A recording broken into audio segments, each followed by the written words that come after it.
صحیح بخاری حدیث نمبر 1224۔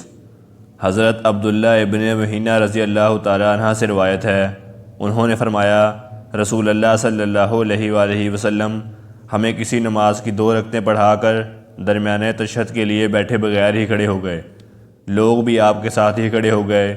جب آپ اپنی نماز پوری کرنے کے قریب تھے تو ہم آپ کے سلام کا انتظار کرنے لگے، لیکن آپ نے پھر سلام پھیرنے سے پہلے اللہ اکبر کہا اور بیٹھے بیٹھے 2 سجدے کیے۔ اس کے بعد آپ نے سلام پھیرا۔ صحیح بخاری حدیث نمبر 1225۔ حضرت عبداللہ ابن بحینہ رضی اللہ تعالیٰ عنہ سے ہی روایت ہے، انہوں نے فرمایا رسول اللہ صلی اللہ علیہ وآلہ وسلم نماز ظہر کی 2 رکعتوں میں بیٹھے بغیر ہی کھڑے ہو گئے۔ جب آپ اپنی نماز پوری کرنے کے قریب تھے تو 2 سجدے کیے، اس کے بعد آپ نے سلام پھیرا۔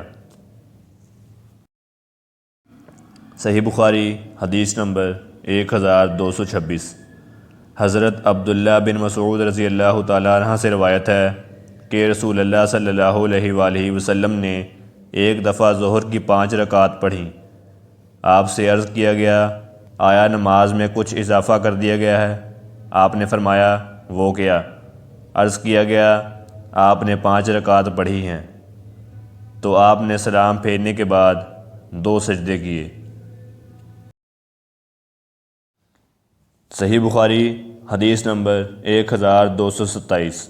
حضرت ابو ہریرہ رضی اللہ تعالیٰ عنہ سے روایت ہے کہ نبی صلی اللہ علیہ وآلہ وسلم نے ہمیں ظہر یا عصر کی نماز پڑھائی۔ جب آپ نے سلام پھیرا تو والدین نے عرض کیا اللہ کے رسول کیا نماز میں کمی کر دی گئی ہے؟ نبی صلی اللہ علیہ وآلہ وسلم نے اپنے اصحاب سے دریافت کیا آیا والدین صحیح کہتا ہے؟ انہوں نے عرض کیا ہاں صحیح کہتا ہے۔ اس کے بعد آپ نے 2 رکعتیں مزید پڑھیں، پھر 2 سجدے کیے۔ راوی حدیث میں ہے سعد بن ابراہیم کہتے ہیں میں نے عروہ بن زبیر رحمۃ اللہ علیہ کو دیکھا، انہوں نے نماز مغرب کی 2 رکعتیں پڑھ کر سلام پھیر دیا، پھر گفتگو بھی کی، اس کے بعد بقیہ نماز ادا کی اور 2 سجدے کیے، اور فرمایا کہ نبی صلی اللہ علیہ وآلہ وسلم نے بھی ایسے کیا تھا۔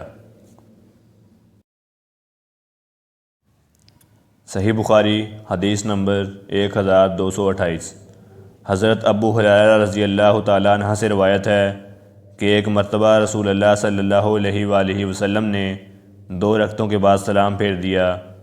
آپ سے حضرت والدین رضی اللہ تعالیٰ عنہ نے کہا اللہ کے رسول کیا نماز کم ہو گئی ہے یا آپ بھول گئے ہیں؟ رسول اللہ صلی اللہ علیہ وآلہ وسلم نے حاضرین سے پوچھا والدین نے صحیح کہا ہے؟ لوگوں نے عرض کیا جی ہاں۔ تو رسول اللہ صلی اللہ علیہ وآلہ وسلم کھڑے ہوئے اور مزید 2 رکعتیں ادا کیں، پھر سلام پھیرا۔ اس کے بعد اللہ اکبر کہا اور پہلے 2 سجدوں کی طرح یا اس سے طویل سجدے کیے، پھر اپنا سر مبارک اٹھایا۔ سلمہ بن علقمہ کہتے ہیں میں نے محمد بن سیرین سے پوچھا کیا سجدہ سہو کے بعد تشہد ہے؟ انہوں نے فرمایا حضرت ابو ہریرہ رضی اللہ تعالیٰ عنہ سے مروی اس حدیث میں اس کا ذکر نہیں۔